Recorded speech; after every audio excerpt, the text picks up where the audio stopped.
Hello everyone, আসসালামু আলাইকুম। আশা করি সকলেই ভালো আছেন। আমিও আপনাদের দোয়ায় অনেক ভালো আছি। তো আজকে একটা নুডলসের রেসিপি নিয়ে আপনাদের কাছে হাজির হলাম। তো প্রথমে আমি নুডলসটা সিদ্ধ করে নিয়েছি, সিদ্ধ করে ভালোভাবে ছেঁকে নিয়েছি। তারপরে আরেকটা প্যান বসিয়ে তার মধ্যে পেঁয়াজ কুচি দিয়ে ভালোভাবে আমি কিছুক্ষণ ভেজে নেব। তারপরে আমি একটু লবণ দিয়ে দিব, সাদা লবণ যেটা, ওইটা দিয়ে তারপরে আমি আলু কুচি আর গাজর কুচি দিয়ে কিছুক্ষণ ভেজে নেব। যতক্ষণ পর্যন্ত আমার গাজর আর আলুটা ভাজা না হচ্ছে ততক্ষণ পর্যন্ত আমি একটু লাল লাল করে ভেজে নেব। তারপর আমার ভাজা হয়ে গেলে তার মধ্যে আমি একটা ডিম দিয়ে দেব। আজকে কিন্তু আমি একটা ডিম দিয়েই পুরো নুডলসটা রান্না করব। তার মধ্যে আমি দুটো শুকনো লঙ্কাও দিয়েছিলাম, বলতে ভুলে গেছি।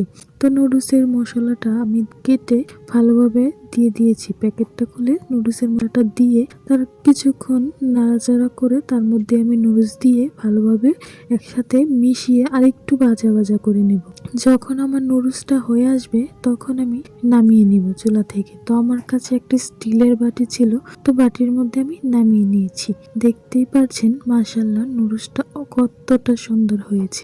আচ্ছা গাইস, আমার ভিডিওটা যদি ভালো লাগে তো একটা লাইক করে দিবেন। আসসালামু আলাইকুম।